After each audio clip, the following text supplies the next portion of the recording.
finally friends, ang dah sufai Rimal ni nuau. Rimal ko ba easily go the Rimal studio. Hi. Actually Rimal dari sini na, but slim just na lazy din. ठीक है किंतु मानसिफोरखौ दारि सेग्रान बाथाय माबा मोनसे लांथ' खालि होननाय ना ओमफ्राय रिमा मारै खबरफोरा दे माबा मोनसे बुंदो खबरा थिगानो दङ so finally बयबो मोजां मोनगोन होननानै आसा खालामबाय ना मोजांथ' मोननांगौ कारण मोजां माने नोंथांमोना सापर्ट खालामखानांगोन नङा होमबा सापर्ट खालामाबाथ' मा आरोना so एसे खामानि मावगासिनो रिमाला स्टुडिय'आव दारि स्लिम मानानै Hello everyone, good morning. Oमफ्राय लोगोसे आंजों दङ करिश्मा, good morning. ओमफ्राय दङ आंजों लोगोसे आदादि, good morning. ओमफ्राय लोगोफोर दिनैनि भिडिअ'आनो जाहैबाय जों दा थांगासिनो अरां ओरै कार्बि आंलंनिफ्राय अरां थांगासिनो तेजपुर जानानै ओमफ्राय दा थांगोन जोङो एक्चुअली रिमालनि न'आवहाय रिमालजों आंजोंहाय निउ गोदान माने थाबैनो नोंथांमोना गोदान माने बड' प्लास हिन्दी बिदि खोनासंनो मोनगोन आरो कभार सङाव बेखौनो माने खननो थाखाय आं दा न'निफ्राय थांगासिनो दङ दा ओंखारबाय स' आसा खालामदों नोंथांमोना बयबो सापर्ट खालामगोन होननानै आरो माबायदि मोनगोन कमेन्ट खालामगोन साननैसोनि उनावनो माने खोनासंनो मोनसिगोन आरो नोंथांमोना ओमफ्राय दा मा होनो नोंथांमोनाथ' आरो सिगांनि समखौहाय सोंबाय थादो माला फैगोन होननानैहाय बियो मे मान्थआवहाय मिउजिक भिडिअ'जों लोगोसे रिलिज जासिगोन ओमफ्रायनो माने दा जों माने रिमालजों आंजोंहाय कभार समखौ नोंथांमोना खोनासंनो मोनग्रोसिगोन आरो ओमफ्राय दा जों थांगासिनो दाबो जों कार्बि आंलं लांहिनखौनो बाराखै ओमफ्राय आरो आं नोंथांमोननि सिगाङावहाय मोनसे आंनि गोदान चेनेलनि खोथा बुंदोंमोन ना बेखौहाय थाबनो लाबोसिगोन 100K कमप्लिट जायोबा बेयावहाय अनलि कभार संल' होगोन होननानै बुंखादोंमोन आरो आं नोंथांमोनखौ ओमफ्राय दा फार्स्टनि कभार संखौहाय मा होनो बे मिथि नार्जारि इउटुब चेनेलाव नागारग्रोनाय जासिगोन बेनि उनावहाय 100K कमप्लिट जायोबा अनलि कभार संखौ गोदान माने चेनेलावहाय नागारनाय जासिगोन नोंथांमोन आसा खालामदों बयबो सापर्ट खालामगोन स' फैदो लोगोसे आंजोंहाय थांफादो रिमाल मोननिसिम एसे लामाखौबो देखायलांसै भिउखौबो नामा फैबाय थादो मा जाखो गैला आदामरा सेस आरो गारि गाखोबावनो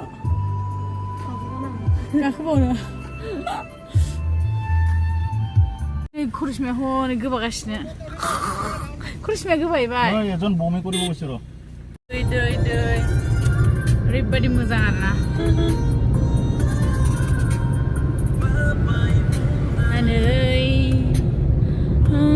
नायदाय ब्रिजआ नायदो लोगोफोर याव मासि मोजां लकेसन खै मिनिट लायो नायनि दै दाथ' नै स्टार्टिं 20 जाबायना 21 येस बेनिफ्राय काउन्ट खालामसै एबार थांबाय थानि ब्रिज बारजासिम बेसेबां टाइम लायो नायनि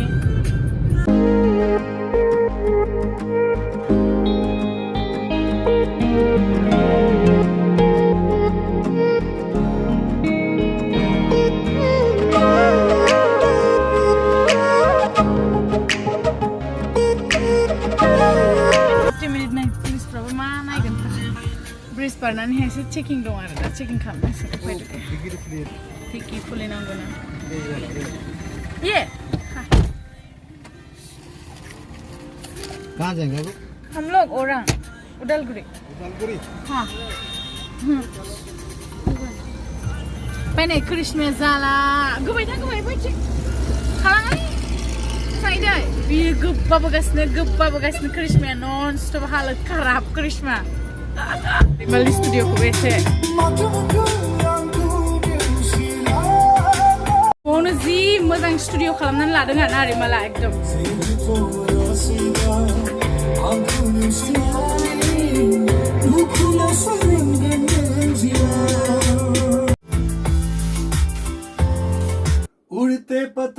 ओंखारबाय मायाव थांगोन जों दा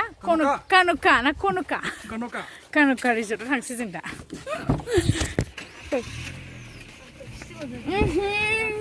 सान्दुङा गारिया गरम जाजोब्बाय माथो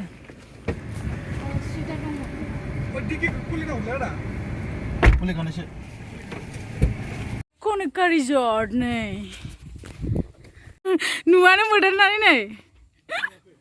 yes बे गारिया सोरनि रिमालनि गारि बे गारिया सोरनि गाखोनसै गुदुं गुदुं गुदुं गुदुं हाबा जाबा बिदिजोंसो जानांगौ आजिखालि फै बेयाव ना एन्ट्रिया आंनि बेगा हरलाय एन्ट्रियाव फैसा होनांगौमोन नामाथाय ना माने इयावनो एन्ट्रि खालामनांगौ दा एन्ट्रि खालामबाय ओमफ्राय बेवहाय जानाय लोंनाय गासिबो मोनथारो माथो नैबे जाबाय 549 नि मा मोनो नै entry fee welcome tea and snacks फिथा स्पेशल ट्रेडिशनेल स्नेक्स ओमफ्राय मटन पर्क फिश दाल गासिबो मोनो आरो ओमफ्राय नै बिथिंजाय मालाय एथ' बिक्रि गारनाय न' बेखौ फाननायनि थाखाय बानायना दोनबावलायदो आरो लेम मासि मोजां लांनोसो लुगैबाय आं प्राइसआबो जि मोजां नै बारा नङा बैफोरलाय लेम लानोबा सुमित मोजां नुदों ने जोंग्रा मोजां नुदों आं बेखौ ओरै लागायनानै दोननानै टुट टुटनो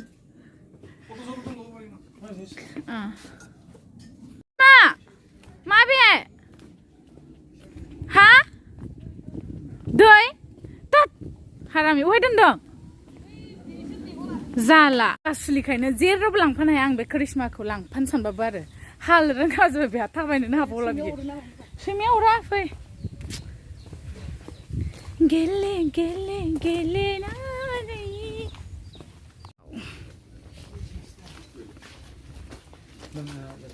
जाबाय आदामोन थ' आदा आंनि बेगा जों दा थांगासिनो न' एडमिसन एमप्लय अनलिनो अके ओमफ्राय जों दा नै बेयाव जिरायनोसै बे उखुमनि न'आव उखुमनि प्लिज मेनटेन ससियेल डिस्टेन्स बावसो वाव माथो कुल बिराद थान्दा फिस थान्दा जायगाया सान्ति करिश्मा माबायदि मोन्दों फैनानै मोजां मोनदों फट' साफायदो एसे मबाइला बोरो नोंना फट' साहा लोंखांनानै फट' साफायबाय थादो जाम्बे केसा लागा के मोजां खावलाय खोबथेगासिनो सासेया हेन्डसामसो नुदों आं बिरादनो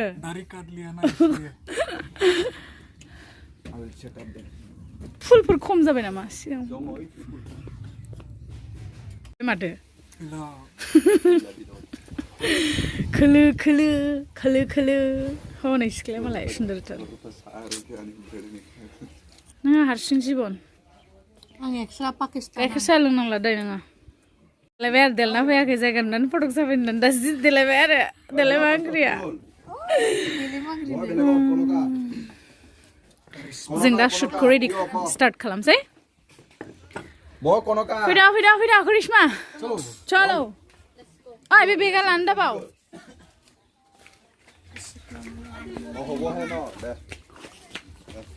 गोसोखाङो नोंसोरसो माबेखौ मोजां नुदों अबेयाव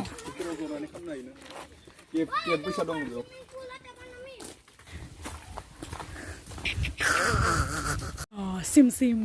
हा जों दा मोनबाय लकेसनखौ माथो मोजांसिन नुदों आंखौ ओरैनो नायनो खनसे वाव मोजांखासोबा गाज्रि नुगोन नामा ओमफ्राय दिनै आङो सबाइबिमाखौ खोबथेयाखै नै आंना सबाइबिमाया जेन जों शुटखौ फोजोबबाय ओमफ्राय दा ओंखाम जानोसै लोगोफोर ओंखाम जानानै कार्बि आंलं रिटार्न औ मा मोनजाखो करिश्मा फैनाय बे मा बे ओंखाम लायाव मा भाजि होदों मा भाजि होदों आसामिस थालिमोन फुलकबि माबा माबि देरसो ना मिगिबाखौ ओइ बा बे लायाव मा दं ओंखाम दंब्रा कानुका ना मामोनलाय बियो कानुका रिजर्टनि ओंखाम जानोसै दिनै वाव नांबाय फैनानै ना रिमाल मोजांब्रा मोजां बहुत माने थायो मानसिफोर थायो ओमफ्राय नै मा खालामनो बायना लांनो बहा मोनगोन बाल्थिं बायनानै लांनो नागिरदों करिश्माया बिदि बहा मोनगोन बा कता माबा मी ओइ र' जों जाग्रोनोसै लोगोफोर ओमफ्राय जाग्रोनि ओमफ्राय थांनोसै ओरैबायदि आइटेम मा आइटेम मिथिला आङो आं लायाव जालायबाय हा सुना फैखायाखै नामा आं बेखौबो जायाहाय डाइरेक्ट ओइ नाफाम बाथोनखौ हरदों आङो बेलाय मा एक्सट्रा दै नामा आं लादोंसो दहाय बै गिलास ना सोरबा लोंखोन्दासो दा जेबो नङा नाफाम बाथोन ना नाफामखौ हरग्रो आंनो बबे नाफामा नाफाम माथो ओइ लाय नोंसोर नाफाम मोनदों ओं नाफामा जि गोथाव दालाय आं बेखौसो जागोन पुरा नाय बे आं मिन्थिनो हागोन সবে ভালো ওরা লাগা হলো दु आबनुलाय जागोन आं सालादखौ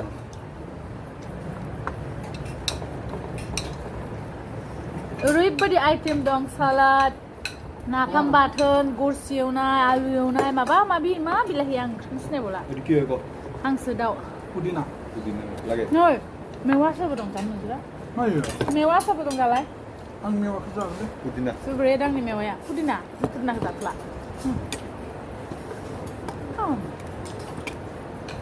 जाखौ दे एबार जाग्रोनोसैहाय भिडिअ'आव फामलि नङाबा दा लुबैजोबनोसै लोगोफोर दा जोङो कमप्लिट जाबाय सुराबो ना रिमाल ओमफ्राय दा जोङो थांफिननोसै स' थेंक इउ स' माच गासैखौबो थेंक इउ रिमाल नायलायदो शेयार खालामलायदो रिलिज जाबा नङा होमबा गासिबो औ दे होमबा ना ओमफ्राय नेक्स्ट भिडिअ थाबैनो लाबोगोन ना ओमफ्राय आरो गासिबो बयबो अननानै चेनेलखौ साबस्क्राइब खालामदो आरो थाबैनो 100K कमप्लिट खालामदो आंनिखौबो रिमाल रिमारिनिखौबो स' थेंक इउ स' माच एभ्रिवान बाय बाय नेक्स्ट भिडिअ थाबैनो लोगो मोनगोन बाय बाय